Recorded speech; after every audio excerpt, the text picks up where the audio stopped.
मध्य पूर्वेत युद्धाचा आगडोंब उसळलेला असताना तिथले भारतीय नागरिक मायदेशात परतायला उत्सुक होते. त्याचवेळी एक मादी कासव ओमानच्या समुद्रात पोचलं होतं. 3च महिन्यांपूर्वी या कासवानं भारताच्या एका समुद्र किनाऱ्यावरून प्रयाण केलं होतं. तिला माहीत होतं की इथून पुढे कुठे जायचं आहे. असं असलं तरी अचानक तिच्या मनात काय आलं माहीत नाही, तिने यूटर्न घेतला आणि भारताच्या दिशेने यायला सुरुवात केली.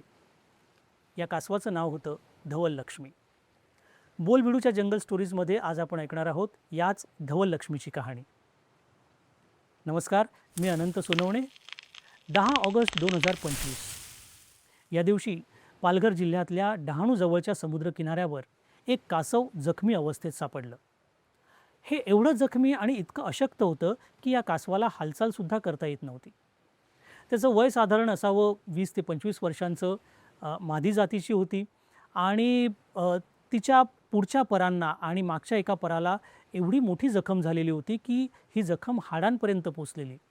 तिला अन्न गिळता येत नव्हतं आणि तिला फ्लोटिंग सिंड्रोमसुद्धा झाला होता. म्हणजे काय की तिच्या फुफ्फुसामध्ये हवा गेली होती, पाणी गेलं होतं, त्यामुळे तिला तरंगतासुद्धा येत नव्हतं. म्हणजे अत्यंत गंभीर अवस्थेमध्ये हे कासव वनविभागाला मिळालं होतं आणि आता या कासवाला जगवायचं कसं याची चिंता सगळ्यांना लागली होती. डहाणू वनविभाग आणि मॅनग्रूव्ह सेलने हे आव्हान स्वीकारलं. त्यांना साथ होती wild life conservation and welfare association या स्वयंसेवी संस्थेची. सुदैवाने जेव्हा हे कासव सापडलं त्यावेळी वनविभागाच्या पुढाकाराने डहाणूमध्ये एक treatment centre, turtle treatment centre उभारण्यात आलं होतं. आता हे ट्रीटमेंट सेंटर खास समुद्री कासवांना वाचवण्यासाठी उपयुक्त असं होतं. मधल्या काळामध्ये या ट्रीटमेंट सेंटरमध्ये अत्यंत अत्याधुनिक पद्धतीच्या सुविधा निर्माण करण्यात आलेल्या होत्या, यंत्रणा आलेली होती आणि ॲम्ब्युलन्ससुद्धा आलेली होती. या सगळ्याचा फायदा या जखमी कासवाला झाला. हे कासव जेव्हा या सेंटरमध्ये आणण्यात आलं तेव्हा सर्वप्रथम नळीद्वारे त्याला अन्न द्यायला सुरुवात करण्यात आली. या कासवाला लेझर थेरपीची गरज होती कारण स्नायूसुद्धा दुखावलेले होते, फिजिओथेरपीची गरज होती आणि सुदैवाने डॉक्टर दिनेश विन्हेरकर नावाचे तज्ज्ञ डॉक्टर त्या ठिकाणी उपलब्ध होते आणि त्यांच्या मार्गदर्शनाखाली या जखमी कासवावर उपचार सुरू झाले. 1-2 नव्हे तर तब्बल 3 महिने हे उपचार चालले. या कासवाला जगवायचंच असा पण जणू या सगळ्यांनी केलेला होता. आता काही काळापुरतं आपण या कहाणीला इथे पॉज देऊया आणि फ्लॅशबॅकमध्ये जाऊया. साल होतं 2011-12. डहाणूमध्ये समुद्री कासवांना वाचवण्याची कुठलीही अत्याधुनिक यंत्रणा त्यावेळी उपलब्ध नव्हती. त्या काळामध्ये तिथे ॲनिमल सेव्हिंग ग्रुप नावाचा एक छोटासा ग्रुप कार्यरत होता. धवल कंसारा नावाचा एक व्यक्ती या ग्रुपचं नेतृत्व करायचा आणि हे डॉक्टर विन्हेरकर जे आहेत ते सुद्धा त्याचे सदस्य होते. तर या छोट्या ग्रुपच्या असं लक्षात आलं की मच्छीमारांच्या जाळ्यांमध्ये समुद्री कासवं अडकतात, जखमी होतात आणि मग त्यांच्याकडे फारसं काही लक्ष दिलं जात नाही, ते मरून जातात. या कासवांना वाचवता येईल का, या एकाच ध्येयानं या ग्रुपला पछाडलं आणि त्यांनी काम सुरू केलं. वनविभागाचे अधिकारीसुद्धा या त्यांच्या कामामध्ये सहभागी झाले, अगदी सक्रिय सहभागी झाले. त्यावेळचे वनाधिकारी होते गजेंद्र नरवणे, ते सुद्धा आपली साथ द्यायला पुढे आले. कांदळवन सेलचे रामाराव म्हणून अधिकारी होते, त्यांनीसुद्धा मुलाची साथ दिली आणि या सगळ्यांच्या सहकार्याने आत्ताच्या घडीला डहाणूला हे अद्ययावत अत्यंत सुसज्ज असं समुद्री कासवांचं हॉस्पिटल उभं राहिलं. दुसरा महत्त्वाचा मुद्दा याच्यामध्ये असा होता की मच्छीमारांना कसं समजवायचं. कारण मच्छीमारांच्या जाळ्यामध्ये कासवं अडकली तर जाळी तुटतात. तर अशावेळी त्यांना कसं समजवायचं. मग अत्यंत परिश्रमपूर्वक मच्छीमारांची समजूत काढण्यात आली. सरकार दरबारीसुद्धा अर्ज विनंत्या करण्यात आल्या आणि मच्छीमारांना त्यांच्या जाळीचं जर नुकसान झालं तर 25,000 रुपये नुकसान भरपाई देण्याचं ठरवण्यात आलं.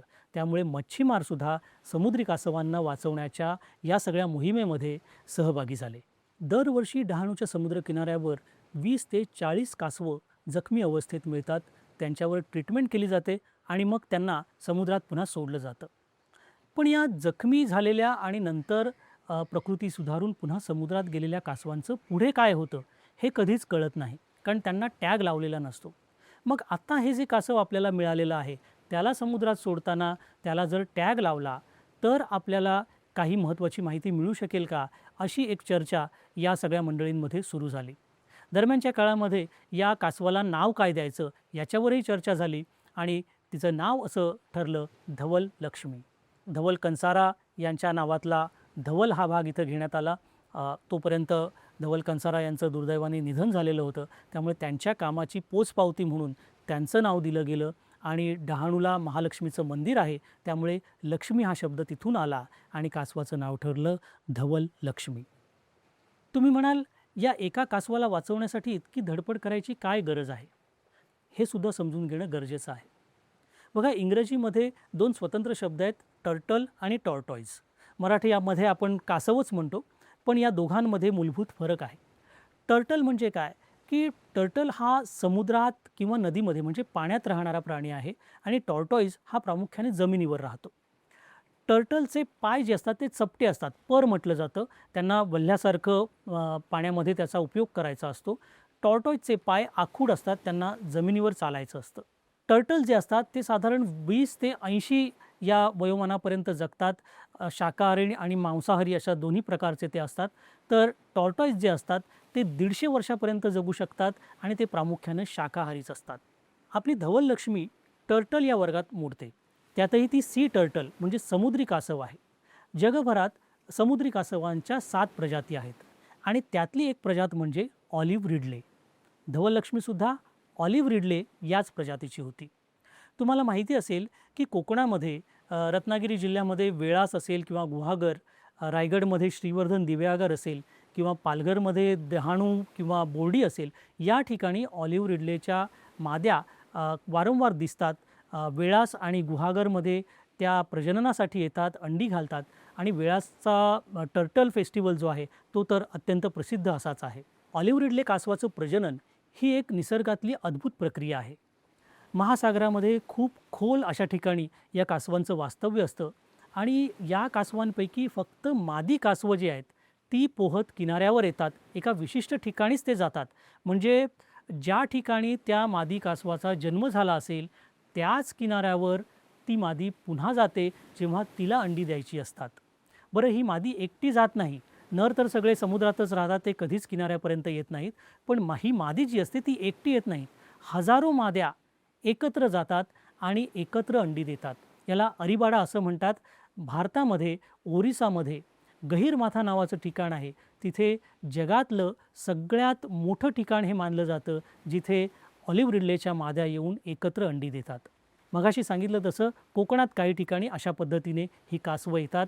असं संशोधनाअंती असं दिसलेलं आहे की अरबी समुद्रातून ही कासवं येतात आणि जवळजवळ 3.5 ते 4,500 किलोमीटरचा प्रवास करतात इथं येऊन अंडी देण्यासाठी. नोव्हेंबर ते मार्च हा या कासवांच्या विणीचा हंगाम आहे.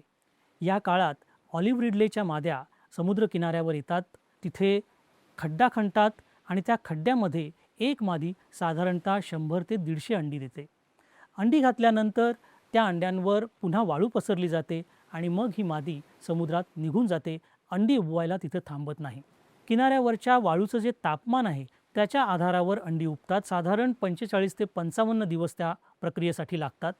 आणि सगळ्यात गमतीचा भाग म्हणजे त्या अंड्यातून नर पिल्लू बाहेर येणार की मादी हे सुद्धा तापमानावर अवलंबून असतं. म्हणजे वाळूचं तापमान जर 30 अंश सेल्सिअसपेक्षा जास्त असेल तर बहुधा मादी पिल्लाचा जन्म होतो आणि जर तापमान कमी असेल तर नर पिल्लू अंड्यातून बाहेर येतं. फेब्रुवारी ते एप्रिल या काळामध्ये अंड्यातून पिल्लं बाहेर पडतात. ही पिल्लं पहाटे किंवा रात्रीच्या वेळी समुद्राकडे निघतात. आता त्यांना दिशा कशी कळते तर चंद्राच्या प्रकाशाच्या आधारावर ते समुद्राची दिशा बरोबर ओळखतात. बरं, यातली जगतात किती हा महत्त्वाचा विषय आहे. म्हणजे 100 अंडी जर एका मादीने दिली असतील तर सुरुवातीलाच त्यातली 20 अंडी वाया जातात, फुटल्यामुळे किंवा इतर कुठल्या कारणामुळे. म्हणजे 80%च अंडी उरतात. ती अंडी उबल्यानंतर जेव्हा पिल्लं बाहेर पडतात तेव्हा पहिल्यांदाच त्यातली 40% पिल्लं ही कोल्हे, कुत्रे किंवा कावळे यांच्या भक्ष्यस्थानी पडतात. उरलेली 40% पिल्लं समुद्रात जातात. आता या 40%पैकी 30% पिल्लं ही शार्क किंवा इतर मोठे मासे, इतर जलचर यांच्या भक्ष्यस्थानी पडतात आणि शेवटी फक्त 10% पिल्लं उरतात जी खरोखर वयात येतात. साधारण 18 ते 20 वर्षांचे वयाची ही कासवं झाली की ती प्रौढ झाली असं मानलं जातं.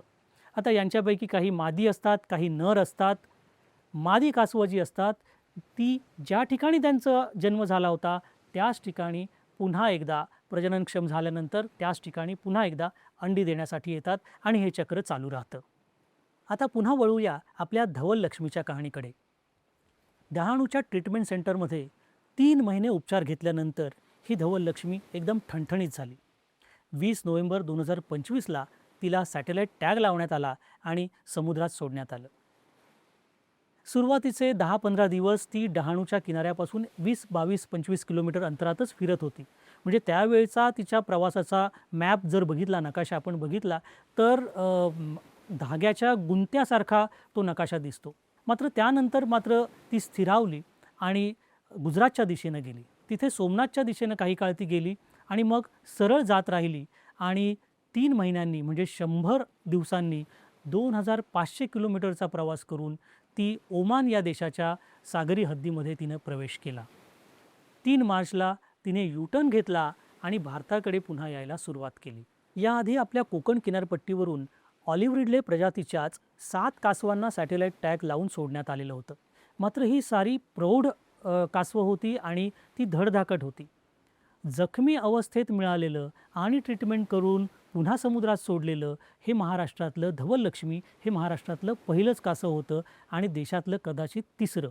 म्हणून या धवल लक्ष्मीचं महत्त्व आहे. या सॅटेलाईट टॅगच्या माध्यमातून तिचा प्रवास तर समजणार आहेच, पण तिच्या जीवनातले इतर अनेक रहस्य आपल्याला उलगडणार आहेत. ती अंडी द्यायला कुठल्या किनाऱ्यावर जाते आणि या सॅटेलाईट टॅगसह किती खोलवर समुद्रात जाते, कुठल्या कुठल्या देशांच्या समुद्रकिनाऱ्यापर्यंत जाते, या सगळ्याची माहिती आपल्याला मिळणार आहे. इथून पुढचे 300 दिवस हा टॅग कार्यरत राहणार आहे आणि दररोज त्याच्यावरून संदेश येत राहणार आहेत. धवल लक्ष्मीचं लोकेशन कळत राहणार आहे. त्याबरोबरीनं महत्त्वाची माहिती संशोधनकर्त्यांना मिळत राहणार आहे. धवल लक्ष्मी एका अर्थानं वनविभाग, कांदळवन विभाग किंवा WCWA, WII या सगळ्यांच्या एकत्रितपणे जो संवर्धनाचा प्रयत्न चाललेला आहे, या संवर्धनाच्या प्रयत्नांचा झेंडासुद्धा आपल्यासोबत घेऊन जागतिक स्तरावर घेऊन गेलेली आहे असं म्हणायला हरकत नाही. आपल्यासारख्या सामान्य नागरिकांनीसुद्धा या संवर्धनाच्या कामामध्ये सक्रिय सहभाग देणं गरजेचं आहे. धवल लक्ष्मीची ही कहाणी आपल्याला कशी वाटली आम्हाला नक्की कळवा आणि जंगल स्टोरीजमध्ये अशा प्रकारच्या कुठल्या स्टोरीज ऐकायला तुम्हाला आवडतील ते सुद्धा कमेंटमध्ये लिहून कळवा.